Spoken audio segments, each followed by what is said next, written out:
This is Umma Connected Muslim program. Eyalero is the, oh my God, subhanallah. The 3 C's, the key to a happy marriage. The 3 C's, commitment, constraint, and contentment. Omsomesa for walero tuina Sister Zaitun Kakyama. Sister Zaitun is she's a counselor, a marriage counselor. NTV, NTV, social media, she's everywhere. She's teaching, she's guiding married couples. She's a teacher. She's a product of Nabisonsa. She's an OG of Nabisonsa. Ebisinga kawo, Sister Zaitun Jakubaburira. We are very happy for you. Very happy, Sister Zaitun, chozokusomesa leero ku mukutu gwaffe. We thank everybody abaze ku macha leero. Well, chali mu budde bwa ku macha wano, it's 9:30 in the morning my time. It is 2 p.m. UK time. Naye whatever time zone you're in, 2:30. Okay. Whatever time zone you're in, wanange tubebaza tusaba Allah basasule mu bulungi ku dunia ne ku akhira. Baradde muffe tusaba Allah tuwonye n'abalwadde bonna bambe Mungu abasaasire abafiiriddwa. The last couple of days batugenzeeko bangi abadde ku Umma Connected twasondera ku ssente ku Coach Ibrahim oba mumujjukira naye Allah yamujjuludde bambi Mungu amusonyiwe byamusobako. So much has been going on. The history of Uganda book launch that what was last week Friday. The books are available ku Salam TV ne ku Mawanga Mosque.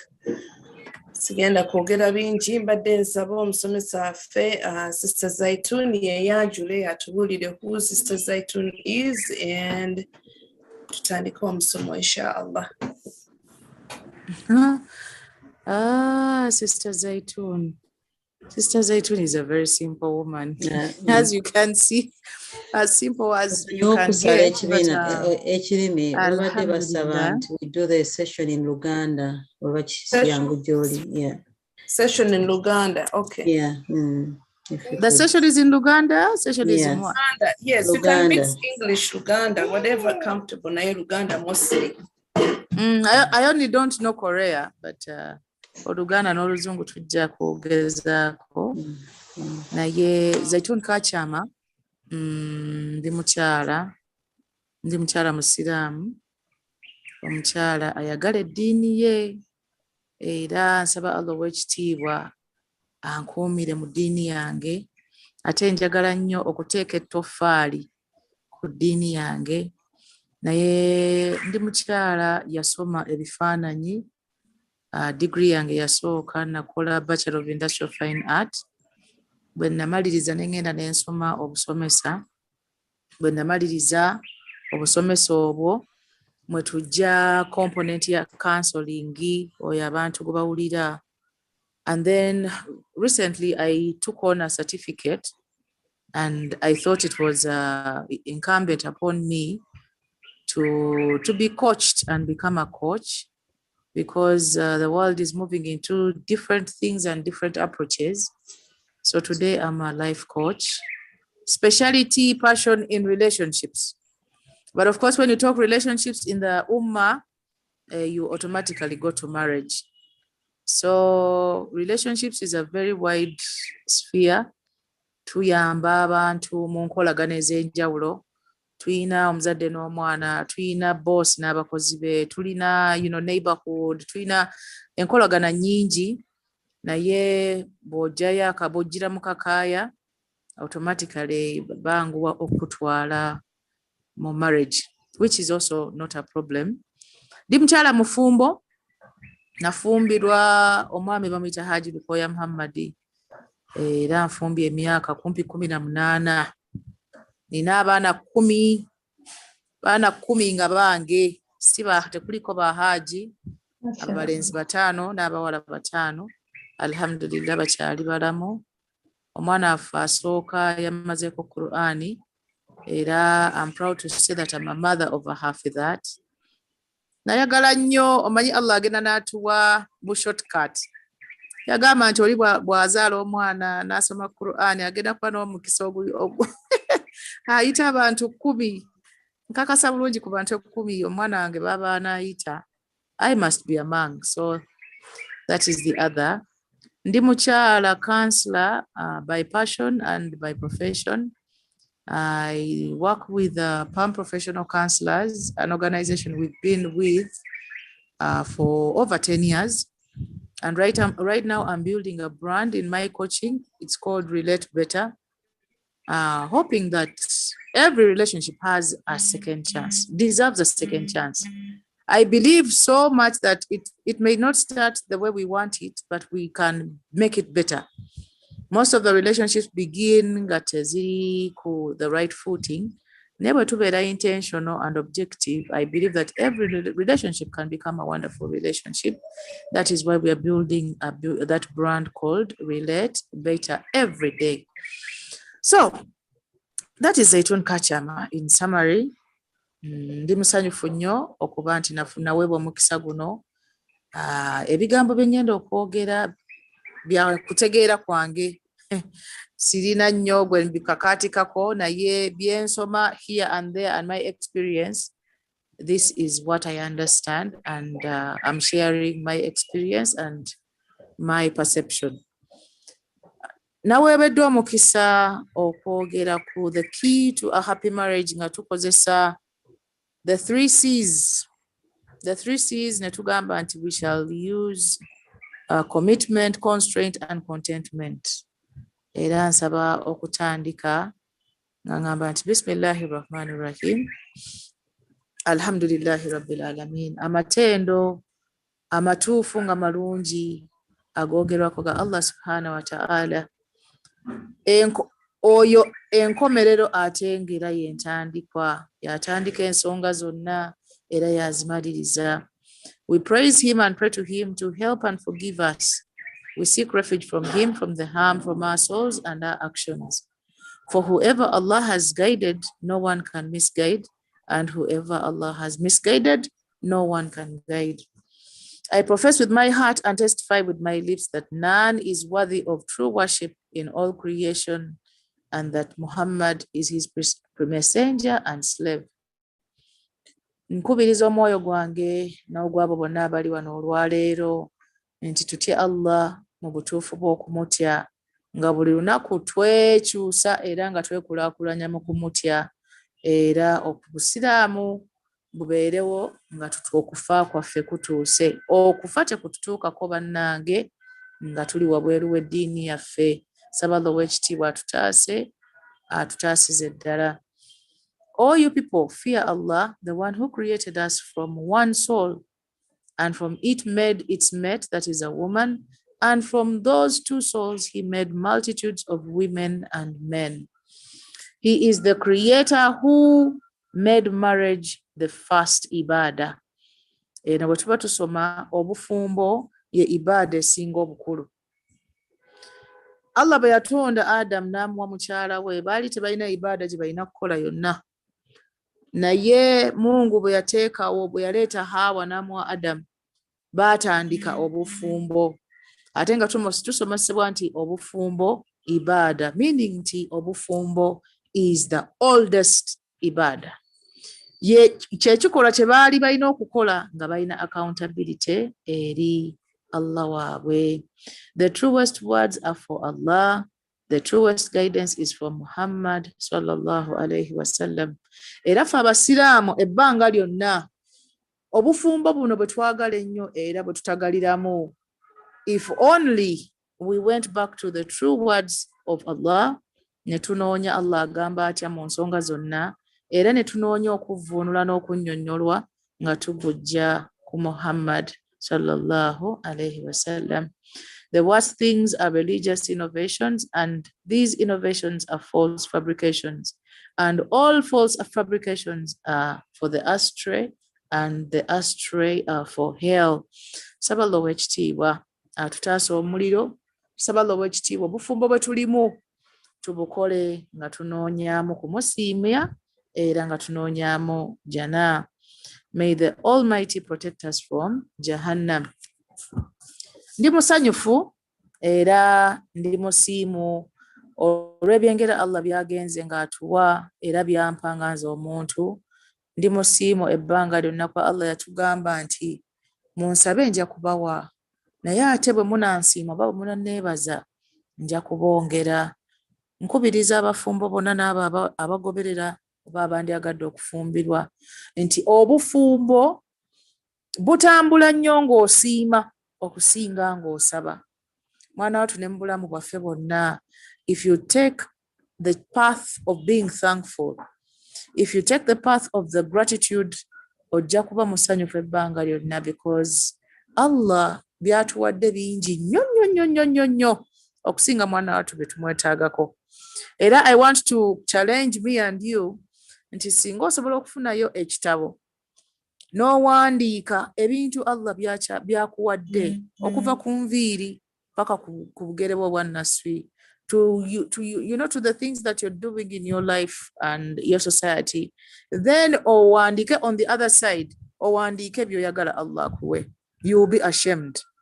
Tujja ofuna ensonyi nga bye weetaaga mwana wattu bitono nnyo ku ebyo Allah byakuwadde.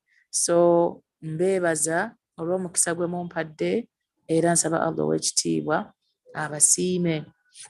The story of marriage is a never-ending one, but it's probably the best blessing there is on this planet and in this life. Omuntu yenna alina obufumbo ayinza obutakimanya, naye kyekyengera mwana wattu Allah kyawa nga takiwa buli omu, ate ng'akiwa abo baba asiimye. Akituwa ng'akulonze mu bangi. We all know what is happening right now. Nti abantu bambi bali mu kunoonya obufumbo. And we keep telling people who have this blessing to guard it jealously, to keep it like ng'omuntu bw'aba bw'atereka ki, kubanga kyengera ekiweebwa abantu nga Allah mwana wattu alina kyabaagaliza. Today we are specific on the 3 C's that may make a happy marriage, and these are commitment, constraint, and contentment. We shall begin with commitment. Commitment is a state or a quality, trait or value of being dedicated to a cause, activity, and in this sense, a person. Commitment, kuba kwewaayo, kuba kwerekereza, kuba kukola ndagaano. And in this sense or in this space, we are talking about marriage. Commitment, etegeeza nti oleka abantu bonna abatambula ku street, abantu bonna abaali bakukwanyeeko, n'ogamba nti bismillah, kaŋŋende n'omwami ono, kaŋŋende n'omukyala ono. Mwana wattu ayinza okuba nga si asinga obulungi, era nga si asinga obugagga, era nga si asinga obuwanvu oba obunene oba byonna bye tuyinza okuba nga twegomba, naye omuntu asalawo busazi, because it is important to decide in life. Fe abakyala nzijukira nga tuli ku university awo, twalinga biwala nga mbutuufu naawe weetunuulira mu ndabirwamu n'olaba nga kyekyo. Abasajja bajjanga nga babenkinga, simanyi oba abaaliko mu mbeera eyo mubijjukira. Ono n'afuluma, ono n'akola ki, n'ayingira, ono n'afuluma, ono n'ayingira. Naye at a certain point, it is important for a sane and adult person to decide nti yes, oba oliawo ebinyuma bingi, oba oliawo abalungi bangi, oba oliawo abagagga bangi, naye it is about time I committed to one single person. So commitment mu bufumbo kwe kulonda n'ogamba nti ngenze n'ono, era n'otateekako nnyo bukwakkulizo, kubanga buli lw'oteekako obukwakkulizo oyinza okwesanga ng'ate tofunye by'otaddewo nga standards. But you just decide to choose this person, and most of the time we choose this person to be with for the rest of our lives. Ebimu olumu bijja buzzi ne bitujja ku kye twali tulowooza, naye ebbanga lyonna abasinga tulonda abantu bano nga we are hoping that these are lifetime partners, these are lifelong lovebirds and so on and so forth. So when you want to say commitment, we think that if there is commitment, there is devotion. Where there is commitment, there is loyalty.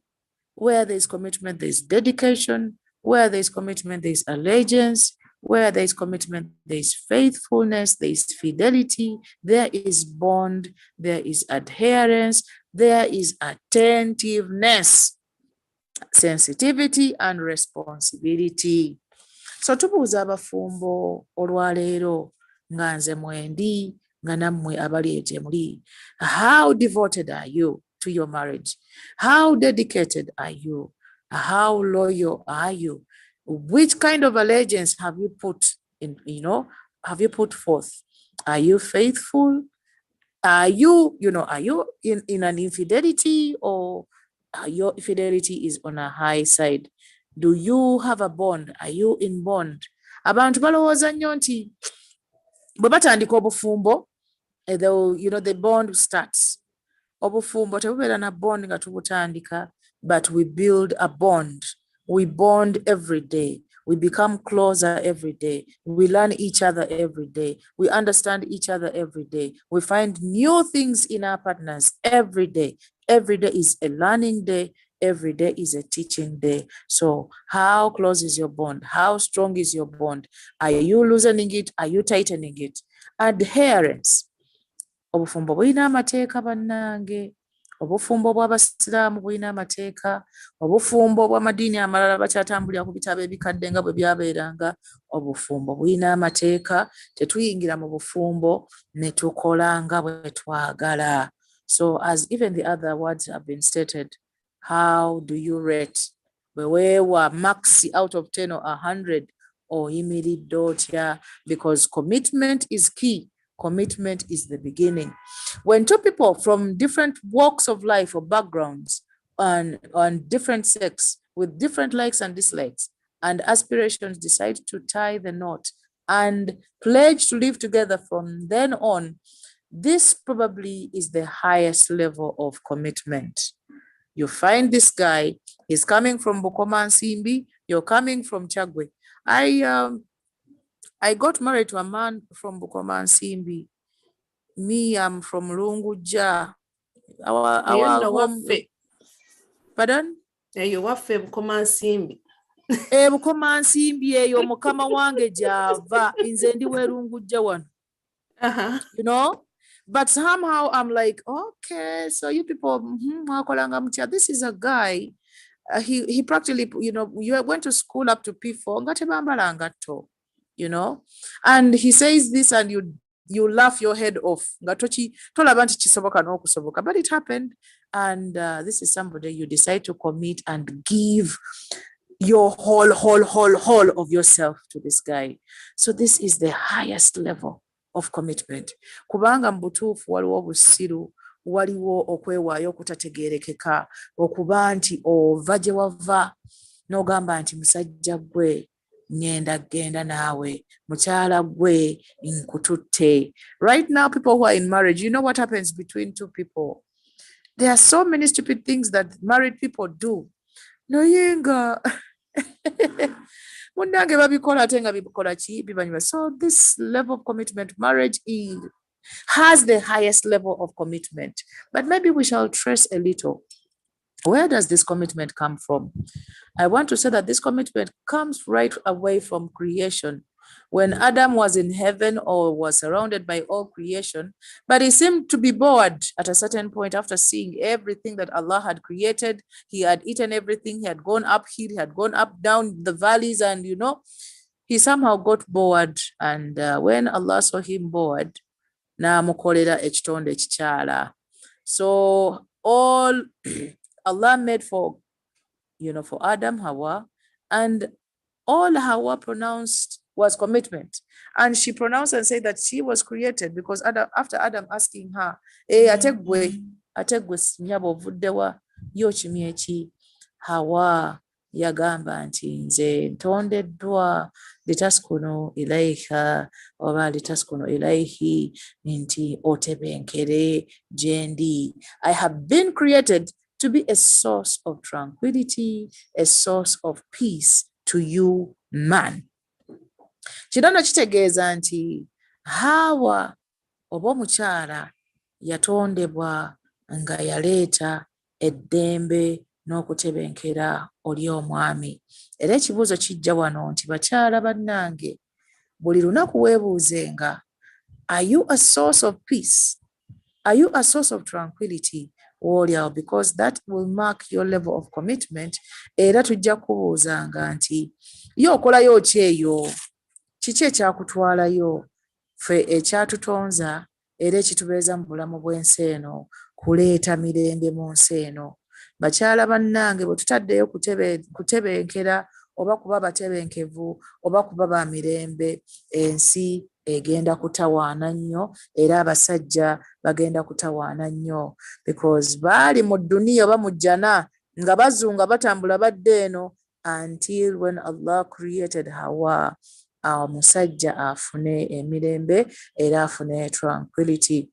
Marriage being the oldest ibadah, to stick to the heavenly and priceless tradition of commitment of woman to man and man to woman, it is essential in our marriage just now that you being committed to this man you have in your life who was there, this commitment was there since the beginning of the earth. So teweebuuza nnyo lwaki tukugamba nti you must commit to somebody. Allah committed Hawa to Adam, era Adam committed to Hawa. So it is the oldest tradition. To be a normal human being, there must be somebody you are committed to. When Adam and Hawa were ejected from Jannah, they landed on earth at separate spots. The first thing they did for some time, by the way, was look for each other because of the deeply rooted trait of commitment. Tusoma ne batusomesa nti oluvannyuma lw'ebyagenda mu maaso mu jjana, Allah n'asunguwalira Adam ne Hawa, yabagamba nti kale muve mu jjana mugende mu nsi mutawaane. Naye bwe baava mu ggulu buli omu yagwa nga bw'alabye. Omu bagamba yagwa, if I may know, one was in India and then one was in Arafah, if I'm told, if I may be corrected. Naye baagwa mu bifo nga byetadde nnyo. But the first thing they did, okumanya kyali munda mu bo nga kibali mu musaayi, kwali kunoonya buli omu ng'anoonya munne. Buli omu ng'anoonya munne. Kitegeeza nti in them was a fiber of commitment. So when your fiber of commitment is wearing a bit or it is wearing out, remind yourself that human beings, unlike animals, are required to be loyal or committed to somebody in order to have a happy marriage. Mwana watu ensolo tezirina commitment. Abeebukomansimbi mumanyi bulungi nti enkoko bwe yabeeranga ewaka, empanga ekisooka teyakkirizanga mpanga ndala kubeerawo. Ekyokubiri yabeeranga nga eyinza okuba nga erinnyira eno enkyala n'erengera endala ng'eri wala ogenda okulaba ng'etwala emisinde yiye eri. In a day enkoko empanga eyinza okubeera n'abakyala abatalina nnyo, abatasobola kubalibwa, as long as enkoko enseera weeziri. Ente n'embuzi tezirina nnyo attachment to females. For them, they just go on and mount and go away. So the difference here comes in for us human beings, we have the element of commitment. So commitment being an age old and a requirement, we can't. We need to also remember that mankind and jinn were created by Allah to worship Him only. لَقَدْ خَلَقْنَا الْإِنسَانَ وَالْجِنِّ. Abamanyi Qur'an musobola okunnyambako awo nti Allah yatonda omuntu ne jjinni si lwa kukola kintu kyonna kirala okuggyako okumusinza.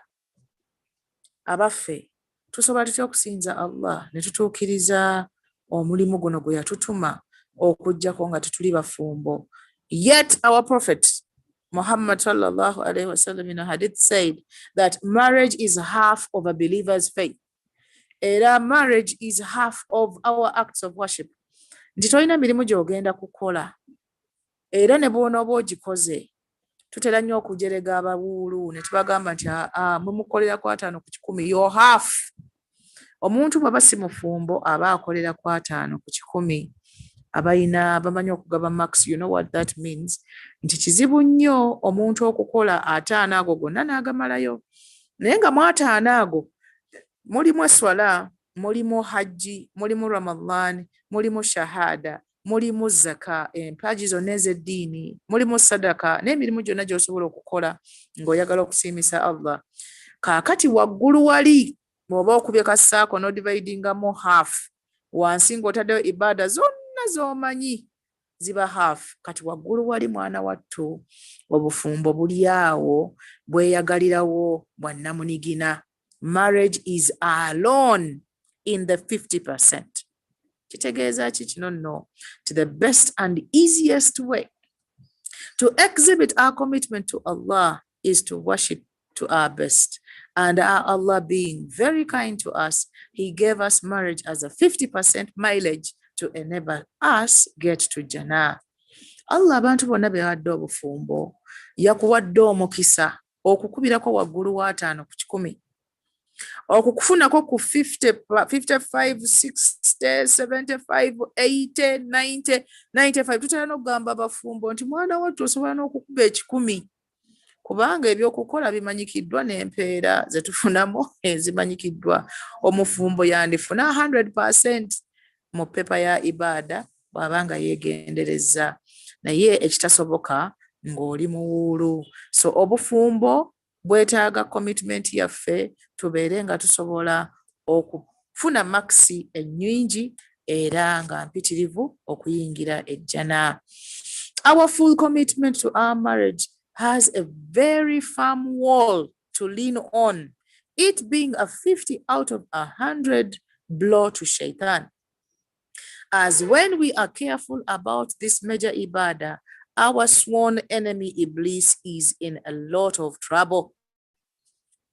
Buli lwe twekuumira mu bufumbo ne tulwanirira obufumbo bwaffe with a lot of commitment, a lot of carefulness, a lot of development and growth, tuba tutawaanya shaitaani, kubanga jjukira bwe tuba abafumbo tuba tulina maxi nnyingi tugenda mu jjana, ate ng'omulimu gwa shaitaani ogusinga obukulu gwe yeerayirira gwa kututwala mu muliro. So buli lw'olwanirira obufumbo oba buli lw'ofumbirwa, shaitaani ebeewulira bubi, shaitaani ekola kyonna ekisoboka.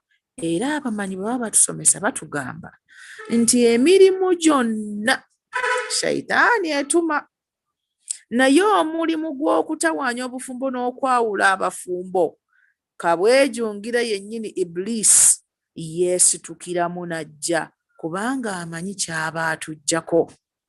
Bw'otegeera lwaki shaitaani erina obusungu bungi era ejjayo amaanyi gonna, it brings all the energy okulaba nti obufumbo buno ebujjawo, simply because it wants us to work below 50, to be to have a very poorly done paper. That is why today or even other days obufumbo bulabikira mu kifaananyi nti buzibu nnyo, obufumbo bulabikira mu kifaananyi nti tebusoboka, era abantu bangi mwana wattu baasazeewo bo tebajja kufumbirwa. But we tell you point blank that you are working out of 50 and we don't know how good you are with your swala. We do not know whether you've gone to the Kaaba. We do not know whether you pay zakah. We do not know how good your akida is, so that you can be able to maybe perform with a 45 to 49%, because it may not be very easy to get the 50 out of 50. So you raise your commitment bar when you learn that it is only in marriage where conjugal rights are allowed. It is only in marriage where sexual intercourse is allowed. Our husbands are liable to pay mahar to us, their brides, as a sign of real commitment and an application to get access to the functions of the woman's pelvic territory. Mubimu ebiraga nti obufumbo bwetaaga commitment, era obufumbo commitment teyeetaaga kuzannyirako. Tumanyi bulungi nnyo nti ffe tomala gatufuna mwana wattu era oyina ky'olina okusasula.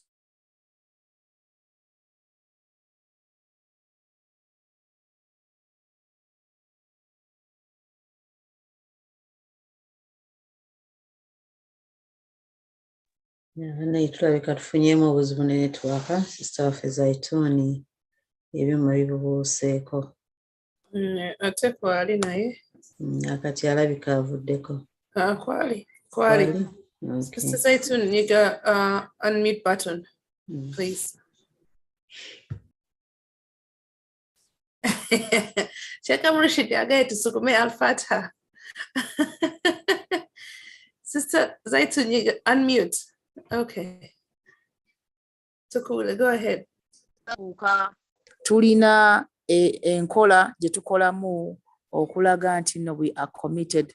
Abantu bangi nnyo, some of you might even testify nti abaami ayinza okujja nga akugamba nti akwagala nnyo naye kasita otandika omumuteeka mu process ey'okumutwala mukole nnika, process erimu okulaba abakulu, process erimu okuwa amahale, process erimu okukolayo maybe okuleeta abajulizi bamulabe nga akutwala.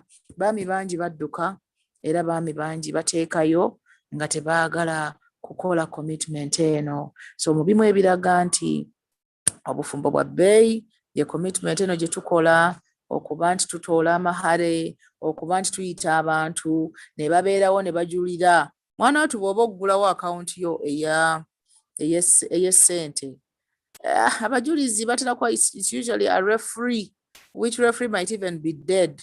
Naye wano twagala abantu nga bassa nga balaba bajulire nti gundi agenze wa gundi era Farida Muhammad amututte.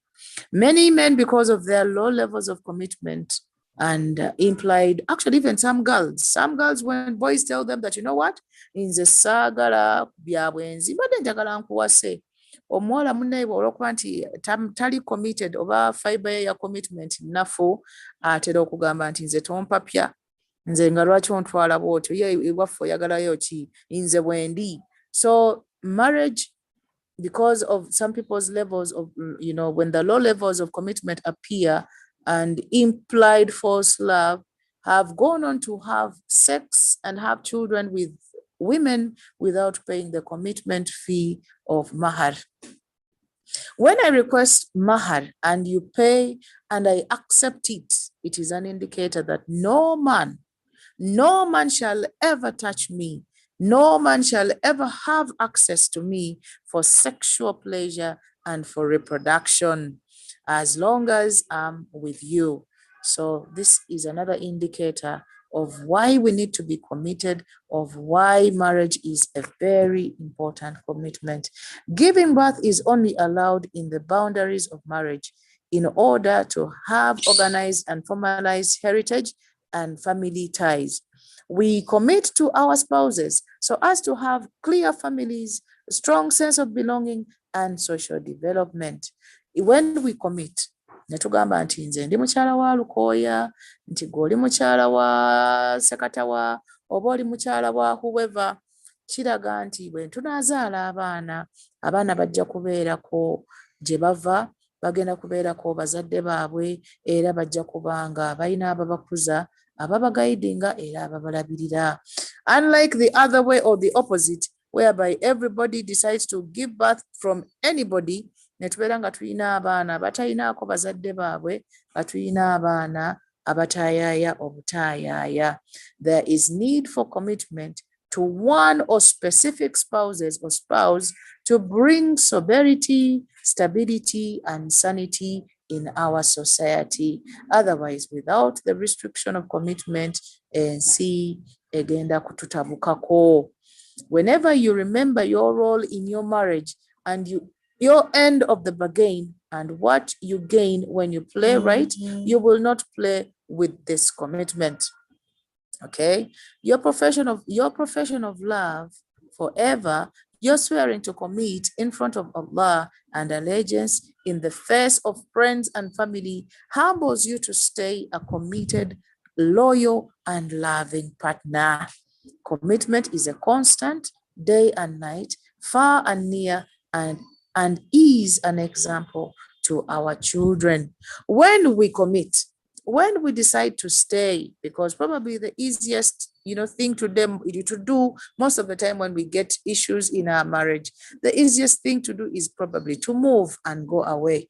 But when we commit and decide to stay, when we commit and decide to move this relationship to another level, it is a very good example for our children. And we all know, many of us will testify that those whose mothers left, those whose mothers failed to keep the commitment, many of them are also finding it very easy to leave their marriages. And back in the days, when a man was looking for a woman, bamubuuzanga nnyo nti owange omwana gw'oleeta maama we gy'ali.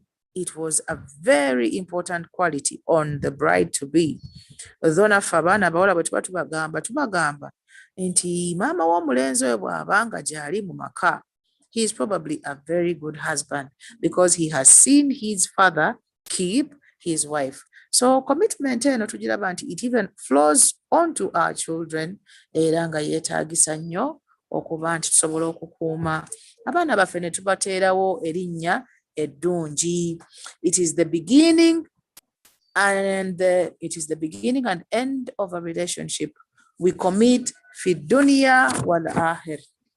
Nze nno ngamba abakyala nti wano we tuli ku nsi bitandika butandisi, bwe biba binyuma onyumirwamu katono, ate linda bw'onoobeera ne munno nga muli mu jjana, linda bw'onoobeera ne munno nga Allah buli omu amuwadde jjana ye.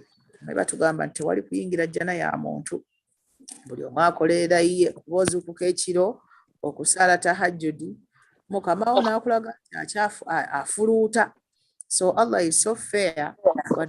Omukyala bagenda kuyingira ejjana, buli omu ajja kuba naye.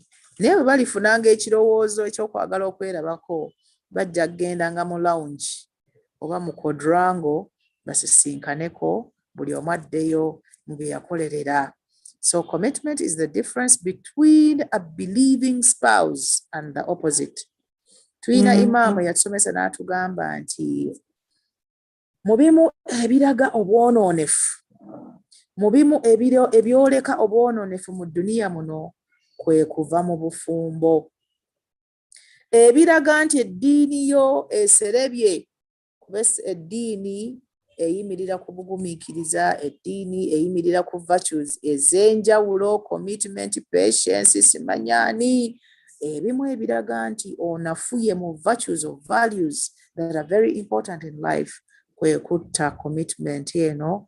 Era buli abaagala okunoba, weekebere bwekebezi, oyimiridde otya ne mukamaawo ayimiridde atya. Emirundi egisinga tuba tuvudde ku ddiini ne tutandika okufuna obutabanguko mu bufumbo bwaffe.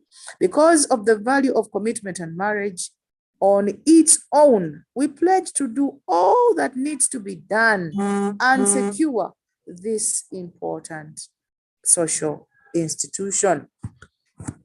Njagala okuggusa commitment ngikomyawo nga ngamba nti when we commit to a relationship, when we commit to marriage, we all have roles to play.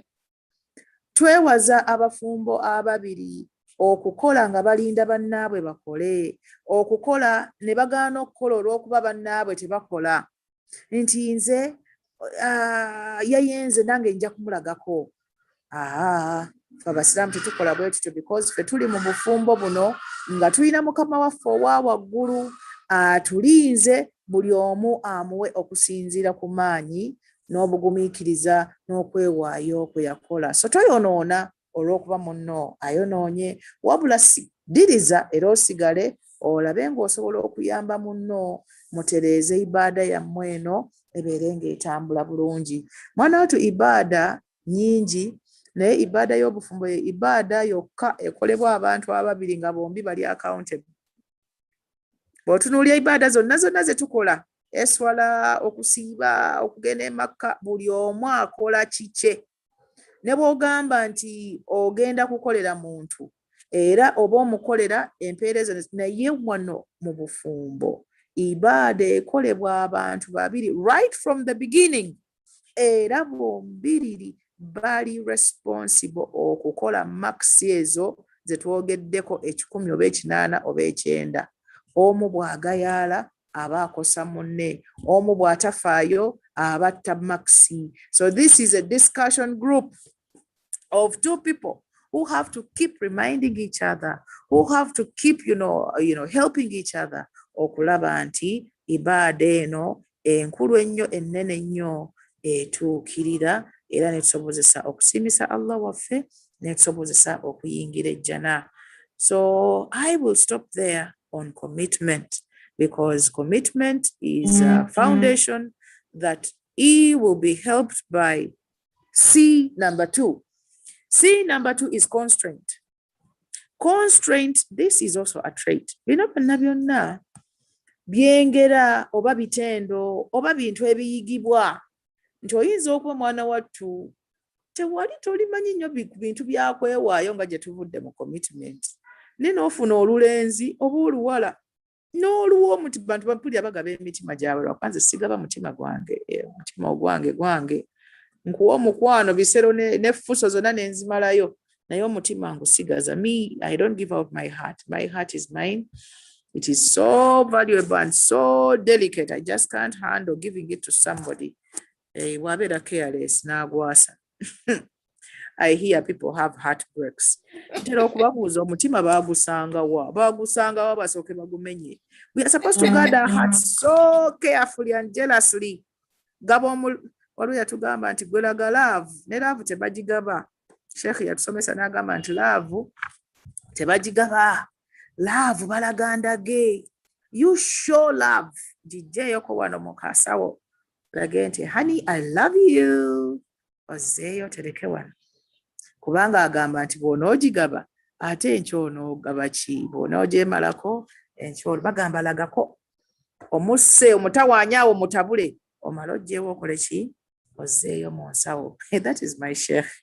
Naye, yeah, it makes it more interesting and maybe safer.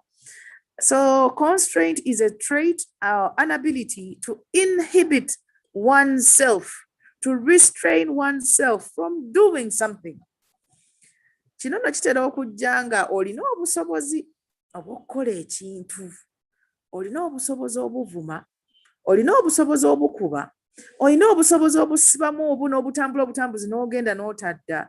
Naye the act of stopping yourself, the act of thinking twice before you act is what we might take today as constraint in marriage. Because we are human beings, we are believed to know that what is done or said to another in a certain place or time can be controlled or can be done another time.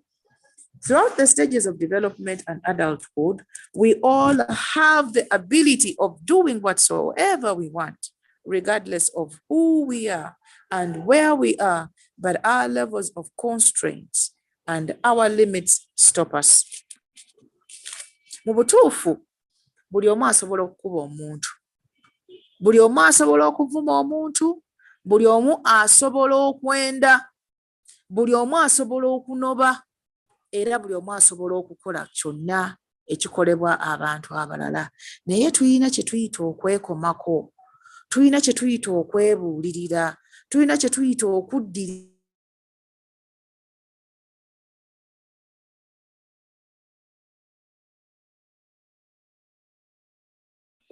Ate network egaanye.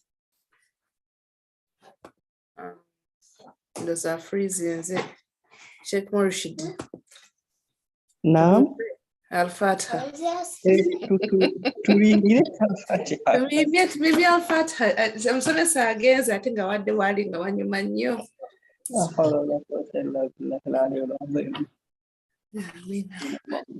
Maliki yawmiddin.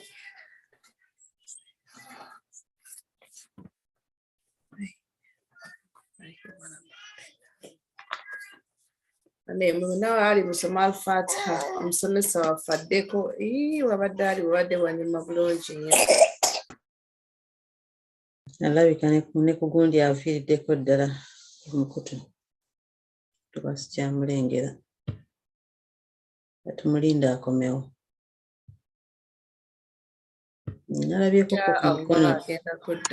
Nalabyeko ku mikono naye nga Assalamu alaikum wa rahmatullahi wa barakatuh. Wa alaikum salam wa rahmatullahi wa barakatuh. Haja Jawhar. Banange simanyi nze bwe mpulira oba nammwe bwe muwulira. Ndoza omwana atutadde tugenda ku bitanda kati.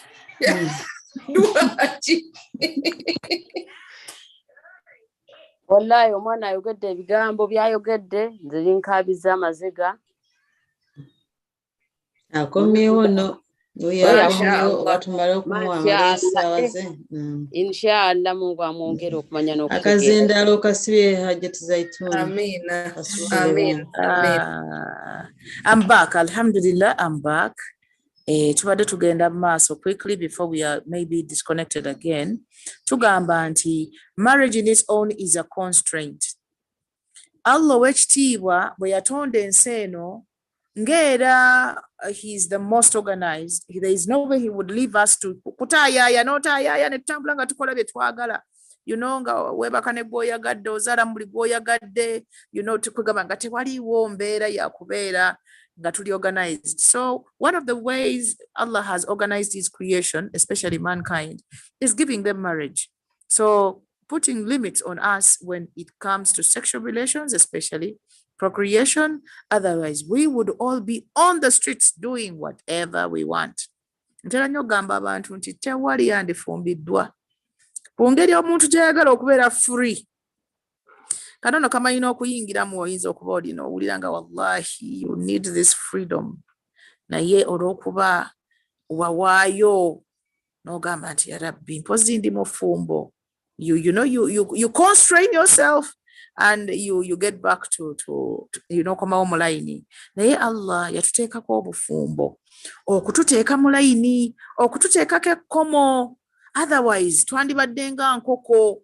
You see how chicken and goats just move and make a lot of chaos when it comes to, you know, those bazita batya Rabbi njagalo zeerabira ebintu by'okuzaala ebyo n'okwegatta.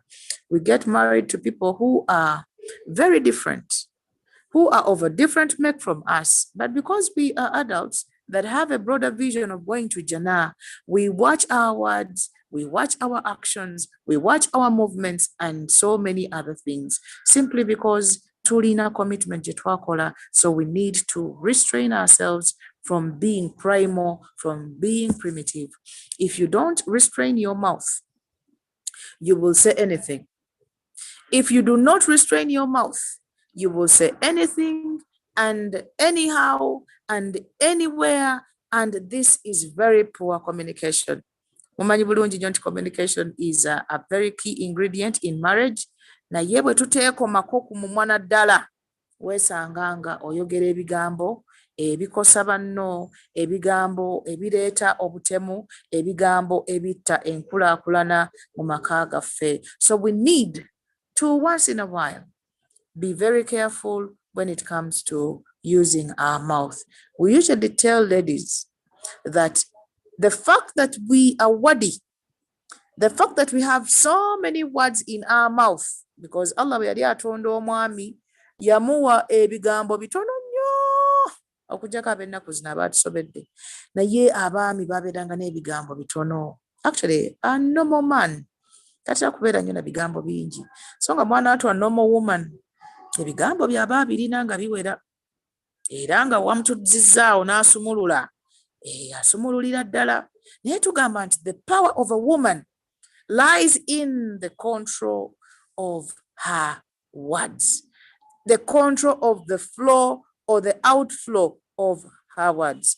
And we tell ladies that the less words you use and more actions you use, this is going to make you a powerful woman, especially in your marriage. Era abaami bangi balemereddwa bakyala baabwe olw'okuba abakyala balina kye tuyita omumwa.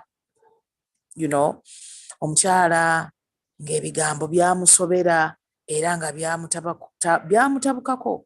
But we usually empower our ladies and we tell them that silence in this case is very unusual, yet it may communicate more. bangi nnyo bayinza okutestifyinga wano nti mwana wo twate bw'osirikako mukama wo mulaba akwesibaasibako wakubuuzabuuza obadde ki obadde ki nga toyogera. And then you have platform to say your things as you want them to be said. You have higher attentiveness from your spouse. So lack of constraint of your mouth again may also lead to overweight and obesity, which means you have no eating order and thus shall eat whatever you want, whenever you want, wherever you want, and grow into any shape. You who was married lovely and portable. Constraint in diet, constraint in feeding. Abamu yatuleetedde obuzibu. We are out of shape. Emibiri gyafuuse emibiri. Abasajja baasobeddwa. Bakwana abambi nabo baatulekeredde. Balina embuto zikompitinga n'ezaffe nga balinga bagenda okutuzaalirako. But this is sometimes lack of constraint when it comes to eating. So in order to stay in the lane, we cease to operate on impulse and do things in boundaries and order.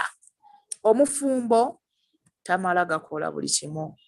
Omuntu yenna owa bulijjo abeera n'okulowoolereza ku bintu by'agenda okukola, alowooza nnyo ku gwe yafumbira oba gwe yawasa, ekitiibwa kye, ekifaananyi kye, embeera ye, alabwa atya era banaamuvuunula batya. Gy'ova yo teweetaaga kukuuma kitiibwa kyayo, abakuzaala, mikwano gyo, miriraano gyo, kubanga kati ffe tulina wandyagadde bukedde okujja ku neighborhood n'ekwata ebifaananyi nga walaze obupale bwa bbaawo nga buli ku peegi. Ebyo nno abafumbo ffe tetubikola. Yes, we are adult and our movements normally may not be questioned. Era abaami wano balinawo nnyo obunafu, tebaagala babuuza gye bava. Abakyala tutubuuza nnyo baami gye bava, naye tuli beetaavu nnyo okumanya gye mubadde oba gye muva. Because anyway, I'm accountable to you. I need to put myself in order. While you're coming back, I need to know when you're coming back. I need to know where you are. I need to understand how hard your day was. So kikulu nnyo abafumbo abaagalana okumanya nti oliridda wa, obadde otya, olunaku lubadde lutya, osiibye naani, ani akutawaanyiza. So yes, your movements may not be questioned, but as married Muslims, we restrain from this, and our partners are in the know of wherever we are simply because they are responsible for us and they are the first to be questioned in case anything has happened to you. So abafumbo ababiri kirungi nnyo era kya bbeeyi okubanga munno omubuulira olunaku walutandise era nga bwe lutambudde, gy'olaze era ne gy'ovudde. Our prophet said that a wife does not leave her household without the permission of her spouse. He is your lover, he is your master, he is your caretaker. Make it a habit to tell him in on WhatsApp right now in your life or in your day, and you will see how happy your marriage is. Tutera okubeera n'abawala oli n'agamba nti nze omwami. Yesterday I was with the girl and she was claiming that the husband doesn't really care oba akomyewo oba takomyewo. He doesn't really care. Ne mugamba naye bw'wabadde ogenda yategedde gy'olaga. Bwe watuuse wamugambyeko nti munnange ntuuse era ndi bulungi. Do you find some minutes to just say that I'm having lunch and I'm fine? It doesn't kill, it doesn't break. So that omuntu asigala amanyi ekigenda maaso mu bulamu bwo. This keeps the communication on throughout the day, throughout the month, and throughout the year. Abantu abasobodde okufumba obufumbo bwabwe, they keep communicating. N'abantu mulimu abantu abakumya obufumbo bwabwe nga balina ku mawanga, but simply because they share their experiences on an hourly or on a regular basis during the day. So you have the ability to shout, abuse, curse, but for your peace of mind and quiet of your home, you tone down and choose the right moment and time to say out whatever your grievance is or to say out whatever is on your mind. You don't have to say it out immediately. You do not have to shout out when you are mad or when you have been disappointed. Always choose not to say it right then. Choose another moment when you have, cooled down a bit and when you are more sober. Being well fed and muscular, of course, very angry.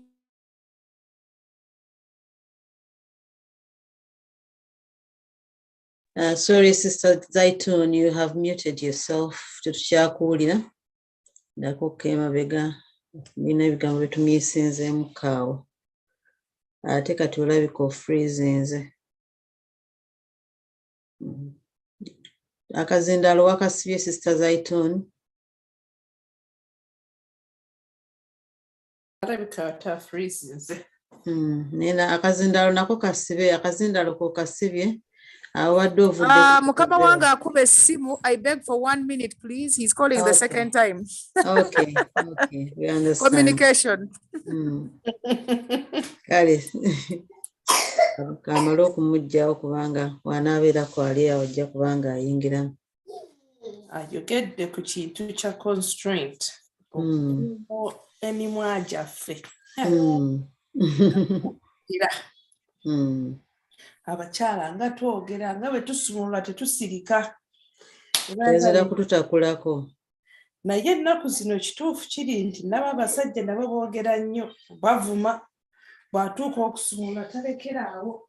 Sina kyokka n'abasedda tewalwangawo nnyo n'okusanga omusajja anyumya ebyawakaawe naye baafuna n'olugambo. Omusajja ayinza okusensula mukazi we ne weebuuza nti ddala oyo afumba wuwe ng'amunyumya nga talina kufa mbuyo. So nga kyabanga kizibu nnyo okusanga omusajja ayogera eby'amaka ge. Asaasire ya Rabbi. Assalamu alaikum wa rahmatullahi wa barakatuh. Wa alaikum salam wa rahmatullahi wa barakatuh. Hajati Jawhara. Bonange no ola bulobako koba ogenda okwogera ng'omusomesa akoma. I'm back. Assalamu alaikum wa rahmatullahi wa barakatuh. Alaikum salam wa rahmatullahi wa barakatuh. Yes, I'm back. Let us wind up on constraint and we go quickly to our last C. Tubadde tugamba nti osobola okuba ng'oli wa kiwago nnyo nga wakula n'ogulumira bulungi munnange era ng'amaanyi ogeewulira. Onooba tosobola kwefuga, tookube n'ebisenge n'obimenya, toosamba abantu n'obamalawo. Tulina abakyala ennaku zonna bo baafuuse bazibu nnyo. Akuba omwami oluyi mwana wattu n'amuddiza n'olwokubiri. But if this guy brought his muscles on you, will you handle this? So kitegeeza nti tulina okwefuga, tulina okubeera n'amaanyi ag'omunda because constraint is an inner energy. Kiba munda mu ggwe ekikugaana okukola ekintu ekyo because you believe so well more than any other person nti ekintu ekyo kisobola. Era ntera nnyo okugamba abantu nti nga watandise okuvuma obulungi omuntu akusiima, waliwo oyinza okugamba nti kale ono n'entandika okumuvuma asobola okumpa ne ssente naye n'ogamba nti kankole ki kankireke. So that your ability to use that inner energy or that inner force nkulu nnyo era etuyamba nnyo mu bufumbo bwaffe, even in parenting. Bwe tuba tutuuse ku baana, abaana batawaanya, abaana banyiiza, abaana basunguwaza, abaana bayinza okutabula waya zonna ne bazikutulakutula naye onoogenda obusambasamba busambisambi, onoogenda obuvumaavuma bwonna n'obumalawo. Kale weetaaga okwefuga, weetaaga okwekumaakuma era ne weddaabiriza. When constraint follows commitment, one cannot make a habit of coming in late to his home. N'obanga gwa amaka go gayingira late and you're not questionable. Yet olina abaana be bwazaalira mu maka kale omukyalo oyinza okuba nga tokyamwetaaga nnyo. But don't you think these children of yours need to see you nga obudde bukyaliko obabuulireko ku bintu eby'ebbeeyi era ebintu ebikulu. One cannot have illicit sex knowing it is a very grave sin and that it will affect the people left at home. Era bino byonna, yes, tutambula, abasajja kati batambula, abakyala virtually kati batambula bali bwereere, buli kimu kiri kungulu. It is only constraint. It is only, self-restriction egenda okukugamba nti kiza akabina ne bw'onookankuba mu feesi, ebbere ne bw'olinteeka kuno ku nnyindo nina mukyala wange ewaka, and you'll drive home ng'enniya ogiserezezza bulungi n'otambuza amaka go. So it is this C constraint that we use to behave differently when we get married. Era enjawulo wakati waffe abafumbo n'abatali twesanga nga ebintu ebimu tubivaako by default. Weesanga nga pati ezimu tokyazigendako, okwambala okumu tokyakwambala, ebintu bingi ogenda obivaako mwana wattu nga tewali n'abigganye, simply because you have become a responsible member of the citizen of the country. You have become a responsible member of the country, meaning you are a married person. Lastly, let us go to contentment. Nze nno olwaleero I thrive on contentment. Zabanaade ntandika nagambye nti gratitude, being thankful, is going to take us miles. It's going to take us places, and it is going to take us to Jannah. Allah subhanahu wa ta'ala nnyini buyinza yatugamba nti tukole byonna byonna, naye abantu abali mu lubu lw'abeebaza era abasiima Allah abaagala nnyo. Musoma bulungi, tusoma waliwo kiswa gye batusomesa nti Aisha maama waffe lumu yali yeebase, agenda okuzuuka nga mukama waffe ayimiridde. Yayimiriranga mukimanyi nti yayimiriranga n'ebigere ne bikola ki, ne bizimba. Naye Aisha yamugamba, naye ogwo gwe bawandiikako ejjana gwe bajjako ebibi bakunaazaako ebibi byonna, oli wa mujjana, kiki ekikuyimiriza ennyo n'ozimba n'ebigere? Omubaka nabbi waffe n'amugamba nti Aisha mukwano gwange, toyagala mbeereko mu bantu abeebaza. Nkubiriza abafumbo bonna n'abo abaagala okubuyingira nti tewali kintu kitambuza muntu mu bufumbo okuggyako okuba omusiimu. When you choose to take the path of being thankful, of seeing and concentrating on what has been availed, of what has happened and not what has not happened, ogenda kubeeranga n'essanyu ery'olubeerera. Kubanga waliwo okube kati eno ffe tulina mukene, simanyi oba abali e Korea bamulina, naye omuntu oyinza okuba nga wafunye mukene n'akawunga, n'osiika kamukene ko bulungi nnyo n'okamansiramuuko n'akawunga ne kafuuka ka gravy bulungi nnyo n'okayiwa ku kiwunga kyammwe. Mwana wattu omanyi abaana ate bo tebatera kubeera nnyo, tebaboola nnyo, ne balya akawunga ne mukene. Ojja kusanga omuntu ng'ali mu kuyomba nti ennyama bamuwadde ennyama erimu amasavu mangi. Simanyi ani asinga ssanyu kwono ali contented n'ekiwunga kye ne mukene okusinga oli ayagala ennyama bagyongeremu essavu.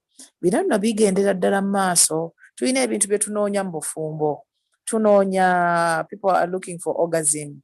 People are looking for different sex in children. Oli ayina abaana ab'obuwala naye alookalooka ayagala wa bulenzi.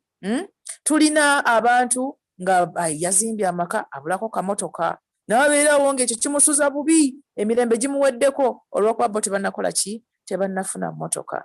Nze nno ndowooza bwe nti omuntu addaabiriza ky'alina n'akissaako omwoyo gwe n'omukwano gwe n'obwagazi bwonna n'akirabirira, yandifuna ekirala okusinga oyo alagajjalira ky'alina mu ngalo ze ttaano, kubanga ate oyo yandikifiirwa. We have women who have husbands who have committed to them. We have men who have women who have given their life to them, but they keep, bali mu kumessaginga bakyala balala, bali mu kuchatinga n'abaami balala. They are in stupid indigo, outside relationships, and they are failing to pay attention to the spouses that are in their homes. And this is what is happening. People are losing marriages. Nga bo tebategedde, teyeetegese, agenda okulaba ng'omukazi asibyemu agenze, ate ebirundi egisinga abantu abamu mpulira mbu basibamu okumuzza oyinza obutakisobola, so nga ate mwana wattu asigadde n'oddaabiriza ekinnabbijjo kyo kino oyinza okulowooza nti kyafuuka kibi, yandikisigaza okusinga okunuukira oli ali ku kkubo agenda okugenda byombi obifiirwe. It's only those who have mastered the art of embracing and accepting what is in their hands and in their midst that are truly happy. Indeed, the grass is greener on the other side, but it is wiser to eat from what is here and see really whether there is need to go the other side. All of us come with our baggage, and this means that the two spouses need to give each other space and time to adjust to each other so that they can be able to appreciate one another. Your spouse, of course, has a strength here and a weakness there. So do you. Let us be satisfied that you have someone who can stand you with all your baggage, who can stand you with all, Tulina figures abaami baffe. Mungu yatonda omwami ya Rabbi. Genda n'otunuulira haaji wo nga bw'akyuka bw'ati osoberwa. Bw'atunula eri maaso n'osoberwa. Ne munnange nga kyekihani kyo. Era ng'akusanyusa okukamala. Sijja kwogera ebyo kuba ebyo tuziyita private parts. Naye olw'okuba wafuna omuntu akugumiikiriza mu mbeera zo zonna, bannange, that is principle. That is primary. That is enough.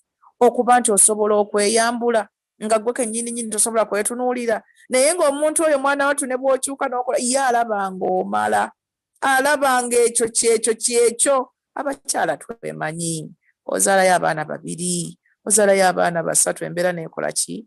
Neetabuka. Naye unenga haaji ye buli lunaku akutawaanya, anti tukuyita kututawaanya. Buli lunaku akugamba naawe tunulako eno, naye nga gwe kennyini ayagala kusula mu gym. So it's important to appreciate the fact that you have this person who has committed to you. Ekyo kisobola okutambuza ebbanga lyonna n'obeera ng'oli mutebenkevu era ng'oli musanyufu. Twongerayo katono nga tugamba nti this person has decided to stay with you to be contented with your bad side and to be happy when you are happy and to be good when you are good. Spouses that have chosen to be content with what is in their marriage have been able to discover with intentional exploration the hidden beauty, strength and abundance in their spouses. Abantu abatebenkedde ne batebenkera n'abantu baabwe era bababuuza nnyo nti naye mmwe mukikola mutya, naye mmwe muwangadde mutya, mwana wattu ng'ebizibu byonna ebiri mu maka amalala nabo babirina oba babiyiseemu, but they've somehow decided to pack and throw the keys away. Those who have chosen to leave due to certain reasons, many are still searching from one partner to another.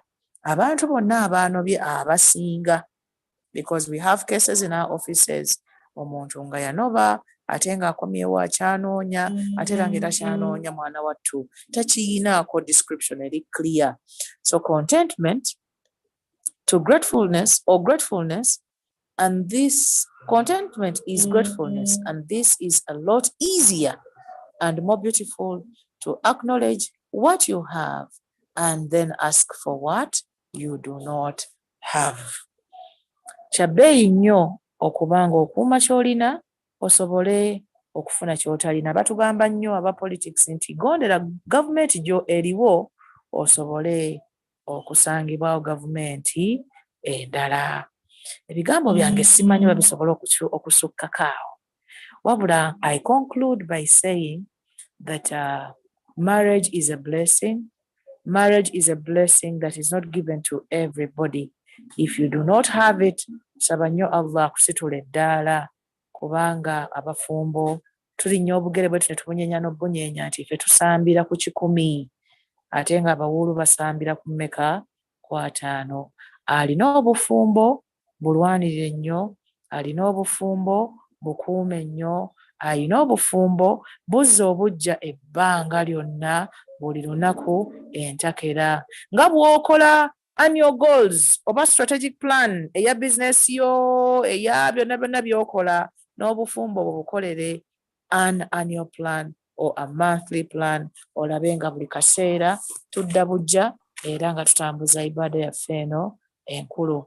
Bw'obanga olina ensonga ng'ekutabudde oba nga ekutawaanya, manya nnyo nti omulabe Iblis asembedde ate jjukira ajja ye kennyini yeetuukira era tatuma. Ate emirundi egisinga bw'aba ayingidde, emirundi egisinga bw'aba asimbudde, tatera kuddiriza.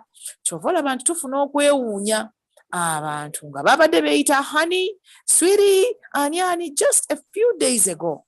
Mwana wattu bwe banyiigagana ne bakyankalana n'ogera erinnya nti Muhammad mune tombuulira bw'oba oyagala okuba mukwano gwange ze tuyogera erinnya eryo.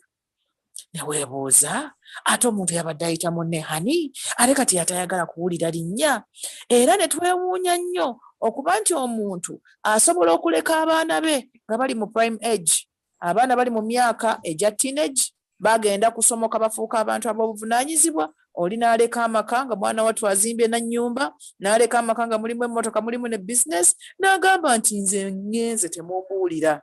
Kino nno kiraga it is a very big indicator that Shaitan has come in, and he has come in with all effort to make sure that this institution is broken down. So nsaba Allah w'ekitiibwa nnyini buyinza, Allah ye yatonda Adam ne Hawa n'abawa obufumbo ne bugguka paka bwe bwatutuukako. Tumusaba Allah w'ekitiibwa abatalina bufumbo abo bawe, abalina obufumbo abo bakuumire. Tusaba Allah w'ekitiibwa abaana baffe nabo abawa obufumbo, abazzukulu baffe abawa obufumbo, kubanga eno y'engeri yokka gye tugenda okusobola okubiisanya oba okuvuganya mu kuyingira ejjana ya Allah subhanahu wa ta'ala. Subhanaka Allahumma wa bihamdik, ashhadu an la ilaha illa anta, astaghfiruka wa atubu ilaik. Assalamu alaikum wa rahmatullahi wa barakatuh. Wa alaikum assalam wa rahmatullahi wa barakatuh. Sister Zaitun, tweyanziza nnyo omusomo gwaffe omulungi bwe gutyo. Allah akusasulemu ekisinga obulungi. Naye ate olabika nga avuddeko. Tukyakwagala kuba abantu bajja kubaako n'ebibuuzo bye baagala okuddamu. Wendi. Okay, kakati Sister Hasfa, Hajati Jawala yabaddeko n'ebigambo ebyadde ayagala okwogera. Hajati Jawala kazindala akalina. Yabasooka okwogera. It was really wonderful. Hajati Jawhara. Assalamu alaikum wa rahmatullahi wa barakatuh. Wa alaikum assalam wa rahmatullahi wa barakatuh. Wallahi ndeebaza Allah ow'ekitiibwa atuwadde omwana oyo, najja muganda waffe, muwala waffe, najja n'abaako n'ebigambo ebirungi byatuwa bwe bityo nga biva mu mwana ow'emyaka bwe gityo. Abantu abasinga bagenda ne bagamba nti abantu abakulu,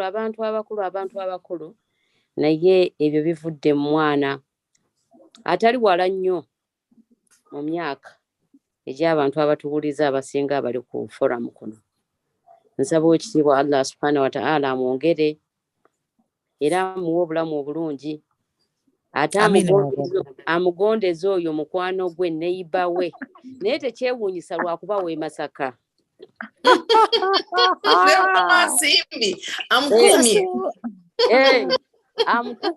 Amutukubye naye alhamdulillah wamma tekyewuunyisa w'e Masaka. Nsaba Mungu abawo okwagala n'okulungi era nga bwe yagatta Adamu ne Hawa namwe abongere okubagatta ne ku mbiriizi zammwe ezo, ate nabo babeere Mungu ababateeremu baraka, abawe ekisinga okubeera ekirungi era ababakuumire ate ababafuulire ab'emigaso gye muli n'eri obusiraamu. Amiina ya Rabbi. Osomesezza ebintu byonna by'oyogedde essaawa eno nga bye biri mu community, essaawa eno nga bye biri mu nsi yonna. Tubadde tetumanyi nti omuntu okuba omufumbo ekyo nakyo kyengera. Abantu abamu bakizanyiramu naye nga nsonga ntono nnyo ezaalibaddewo ffenna tugamba nti nga bw'ogambye nti obweyamu buno bwowa bannaye kintu kikulu nnyo.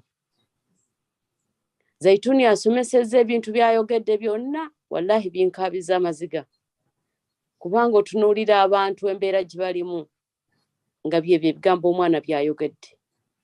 Naye nsaba ekitiibwa ffenna atukwatireko, atusaasire, atusonyiwe, ate atuddiremu mu buli mbeera, kubanga tusobya, ekyo ekyatulondesa tusobye, ati tumwegayirira abeere nga atusonyiwa. Tutereeze ffenna abali ku mukutu, tutereeze embeera zaffe. Abafumbo nga bw'atusabidde edduwa, Mungu obufumbo abutunywereze. Abanoonya okufumbirwa, Mungu abawaaba abaana abatebenkeza mu mitima gyabwe. Amen. Abanoonya essaawa eno, Allah abawe. Bwe muba musaba, musabire ddala ngu ky'osaba okyagala, nti Mungu wange nkusaba ompe ekirungi ekisinga okubeera ekirungi gye ndi. Allah subhanahu wa ta'ala agenda kukikuwa. Hajjati agenze n'ayogera ku kigambo obugumiikiriza. Abantu abasinga bannange obugumiikiriza kintu kikulu nnyo, naye ng'obufumbo bwonna omwana agambye obugumiikiriza, we olowooze ku ekyo. Abaana bo abakuze, abaana bo b'ozadde, Hajjati atugambye alina abaana 10. Wallahi nsaba Mungu akusiime. Onsanyusizza nnyo. Naima, oyo yakugobye masha Allah. Alina abaana 10, Sister Zaitun. Mukyala musomesa.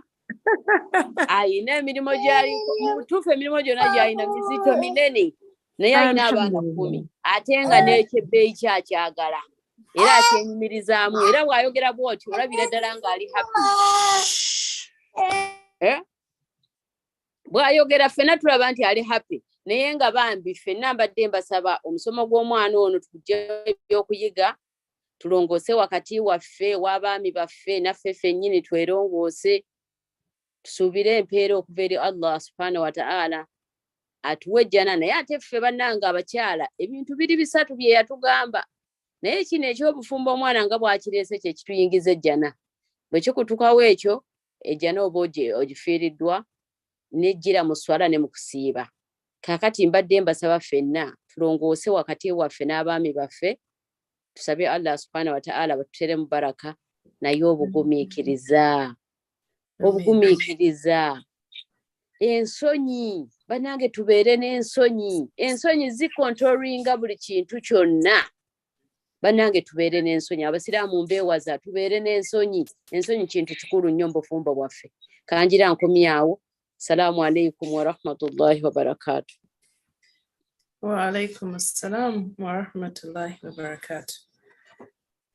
Amina, amina Hajjati. Nawe bale nnyo ebigambo by'otuwadde n'okwogera okutugumya n'edduwa.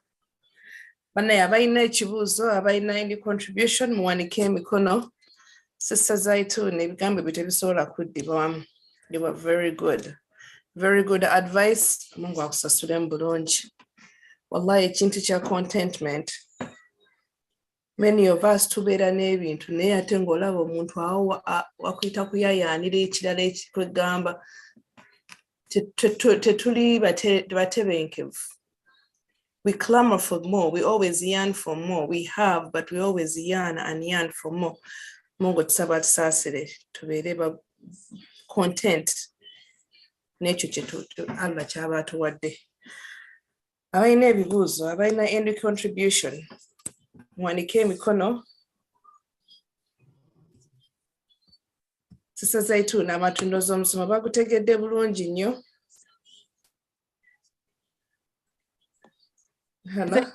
Ekya contentment mbadde njagala kutegeera okwa mu basajja where kiri ekyogamba nti balina rights ez'okuwasa n'ekyogamba nti abeere contented n'ayina.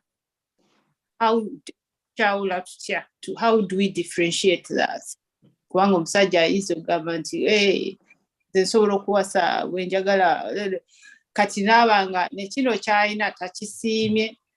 So how do we manage that? Kye njagala okumanya kweyo gundi ya contented.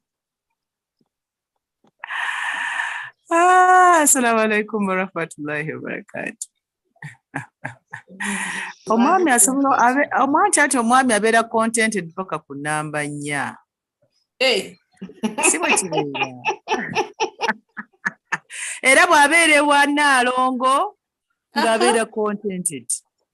Bw'avaayo ng'agenda ewa omulala ng'abeera contented. It's a bit funny naye recently tuwadde tusoma Sheikh era ekibuuzo ekyo kyazze nga twabadde tusoma ku Adam nga Eve bamugyamu olubiriizi so nti omusajja atambula ku nsi kuno ng'anoonya olubiriizi lwe because remember for them they have uneven ribs side emu eyina tezenkanankana because olumu lwavaamu kati nti omusajja atambula ku nsi kuno ng'anoonya olubiriizi lwe. So a similar question came nti ate kati bw'aba anoonya olubiriizi ate lwaki baba bana? No, indeed, of course, when we are doing polygamy, polygamy tali subjective. Whenever you're subjective polygamy, tosobola musobola. Because one, Allah ekyateesa abaami okufuna abakyala abalala. Actually, it's not even personal. Emirundi egisinga bisukka ku person ne bigenda ku society. Kuba kati tulina ekyomwami kuba ye contentment bw'aba anoonya contentment fe abakyala ayinza obutatukkuta kubanga omukyala tosobola kunzikuta Naima tosobola mukkuta Hasifa tosobola mukkuta but somehow it had better be a bigger reason for polygamy. So ekyomwami abaami ebibawasisa bingi lwakuba twewaza nnyo abakyala okubuuza abaami baabwe kiki kati kiki kyesikubwa era kiki kati reason kijompa bali kugamba ekintu oli agala obukola kyo omusajja ayinza okugamba ekigambo n'otaddamu kubeera kyekimu ekibawasisa baba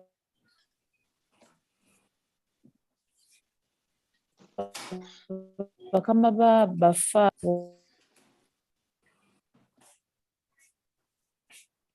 You're muted, Sister Zaitun. Amasimo mbadde ngezaako okuddamuuko nti contentment y'abakyala eyawukana ku contentment y'abaami. Ate Mungu yabawayaringa nga bayina ebintu bye baagala nga biyinza okuba nga biyinza obutaba mu mukyalo omu. Era abaami abaafunye omukisa ne bafuna abakyala nga balina ebitendo bye baagala bangi basigadde n'omukyalo omu. Gye bali abo tubayina nga ye yawasa omukyala w'omu era nga talina bwetaavu bwa mukyala mulala. So one thing that we need to understand nti ekiwasisa omwami ekisooka si tteeka, it is something that afuna ensonga ye n'anoonya omukyala omulala era si tteeka ekyo. That has to come out very clearly nti si tteeka okuwasa abakyala abalala naye bwe wabeerawo ensonga eyo by the way nga ya mwami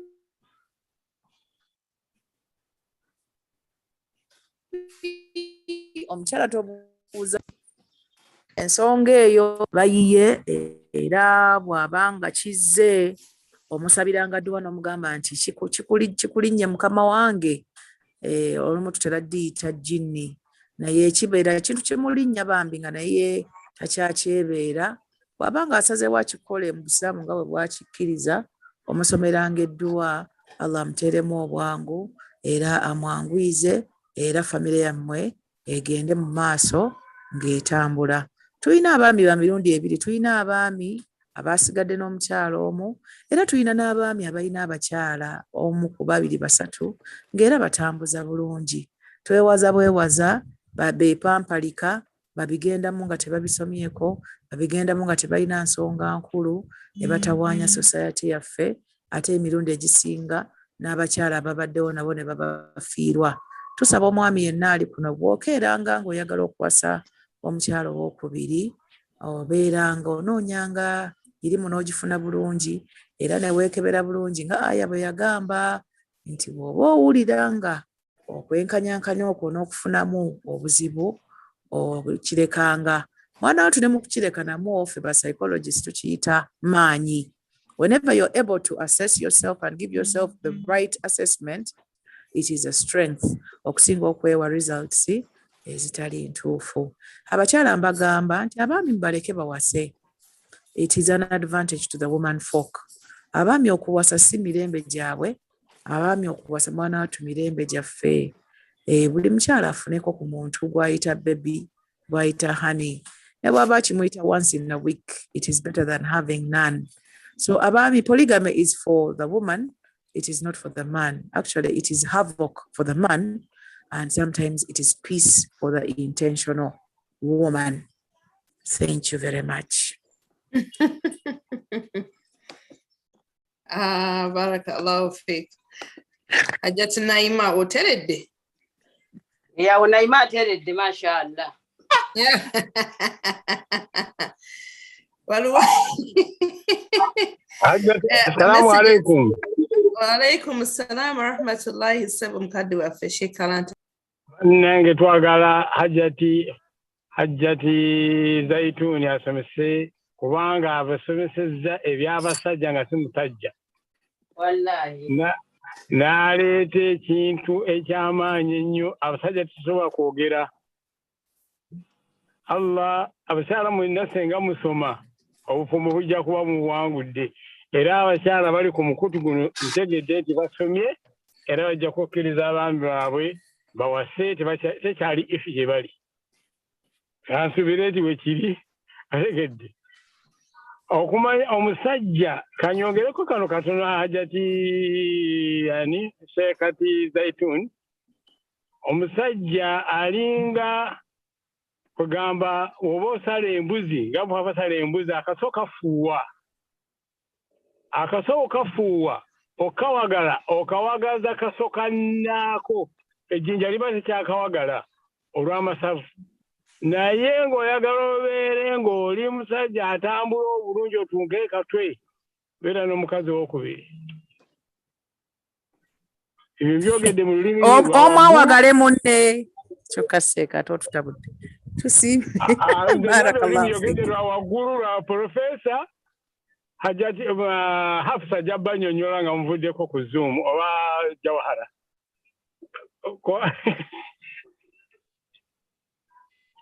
nvuddeyo waggulu omulala Anenda kamaleeyo sebo Sheikh Kalanta.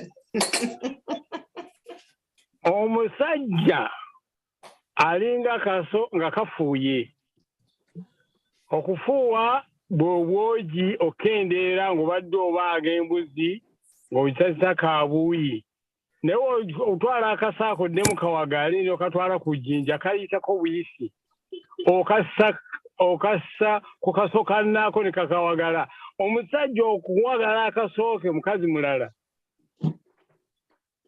bw'abanga alina omu akaso kaba kaafuuwamu naye wagendako akaso kaddemu ne kawagala bulungi. Wallahi taala seeka otegeerekese aba tebakuleega otegeerekese kakati okujja Hajjati byagambye nti omwami alina ebintu ebirala ebigenda ku mukyalo omulanga gwe omukyala tobitegeerawo olabitegeererwa mwami yekka n'olwekyo omukyala Hajjati Sheekati waffe Zaituni era bamutuma erinnya ddungi nnyo erya Zaituni limusaana masha Allah yebaleko ate nekira kyemuyizeemu engeri gyakozesa ebigambo by'oluzungu mu bufumbo byanjawulo alina kaagambye nti omumwa ingredients of love n'olaba nti akozeseza ekigambo ingredients kitegeeza gweoba ofumba emmere ebyolaba byossaamu ebyo tibabiraba biwomesa mmere naye the word he used always was so nice ng'annyonnyola mu luzungu was so nice otegedde kale asanyusizza nnyo Lekhi nga tonavaayo waggulu enjabo musomesa mu nte olinde dduwa omukyala gy'asobola okusaba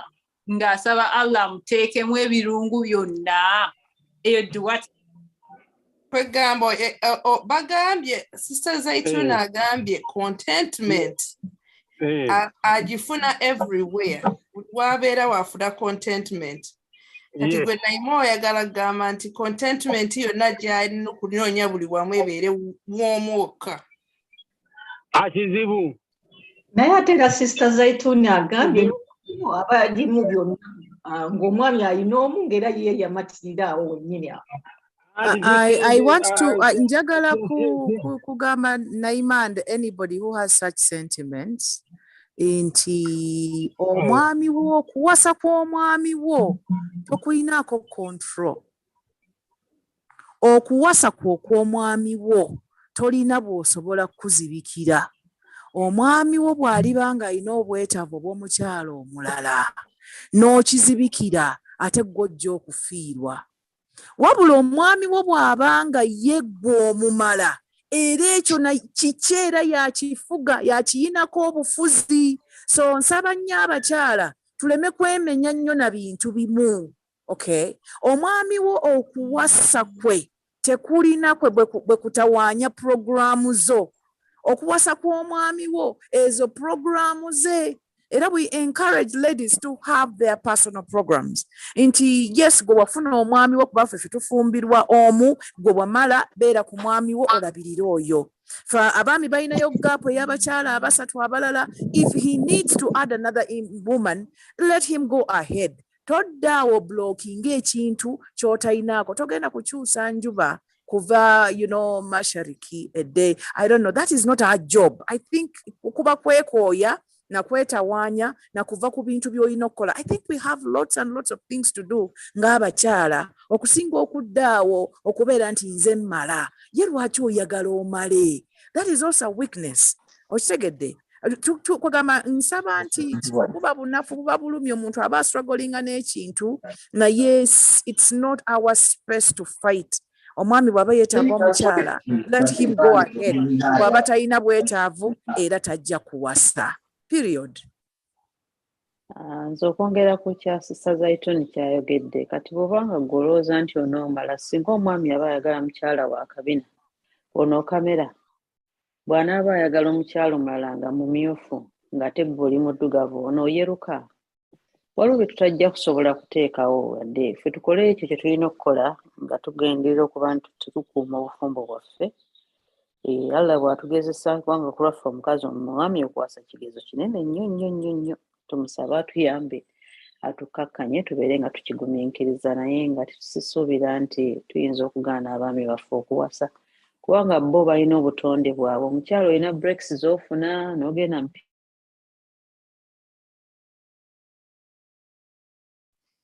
I think ebyuma babituggyeko baani atumute nze ffenna. I'm sorry, it was probably me by mistake. Okay. Nze mbadde mmanyi nti olima wanga. Ffenna batuggyeko bujja naye nga kyengezaako kugamba nti tufune obugumiikiriza kinene nnyo kizito nnyo nanga abagamba si kintu kye ndowooza nti ffenna tukiinako nnyo obugumiikiriza naye nga ekyo tuyinza kijjawo kyabwe Allah yakibawa ebimu ku bintu byabwe yabawa kubanga batuukiriza ibaada yaabwe. No. Barakallahu fik Hajat Sarah. There's a Sister Zaitun anaatera okuyingira Maghrib. Oba ayingidde mu ssaawa za Maghrib. Ebulayo eddakiika nga 4. Ebulayo eddakiika nga 4. Bana balina ebibuuzo oba any other contribution tubadde tusaba muwanike emikono oba musomesa tumute. Chatroom eri very busy. Ne waliwo yataddeyo edduwa eya contentment. Contentment mu mitima gyaffe. Yabadde Sister Sarah B. Yataddeyo edduwa eya contentment. So tuteeke mu Luwarabu Luganda abantu basobole okugitegeera nnyabo. Inshallah.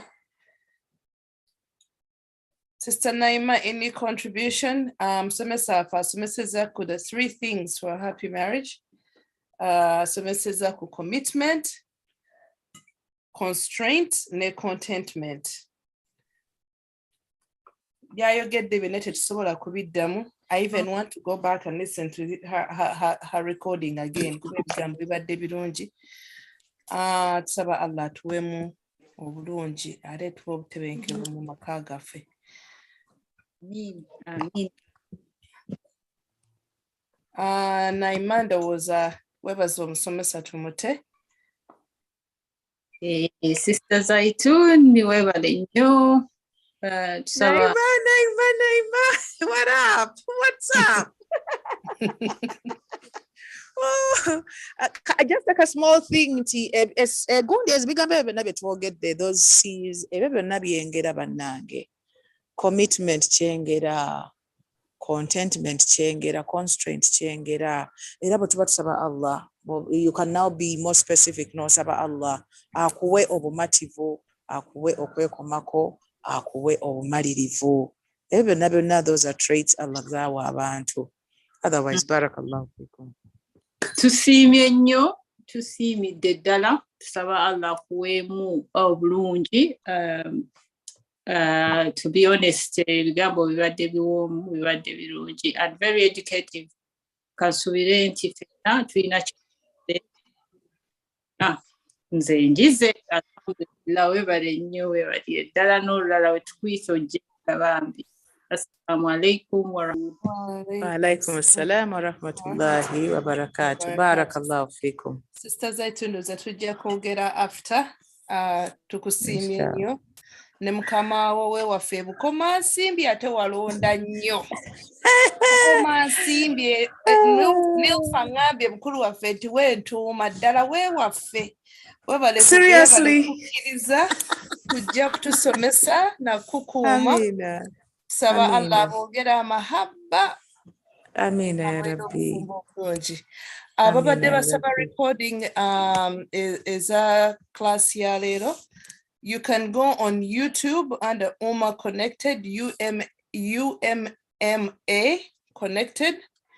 Omusomo gujja kubeerako ne kwe guli ku Facebook under Uma Connected. Osobola okufuna those recordings. Inshallah.